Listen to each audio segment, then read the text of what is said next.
Nyt meni vähän liikaa. Se vittu. Sattuko? No sä hyppäsit joku 4 metriä taaksepäin.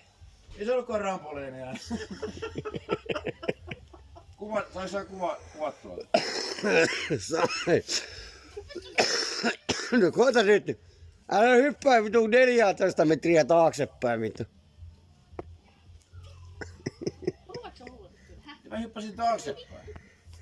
Niin, mutta sä hyppäsit. Sun pitää hypätä paikoillaan se.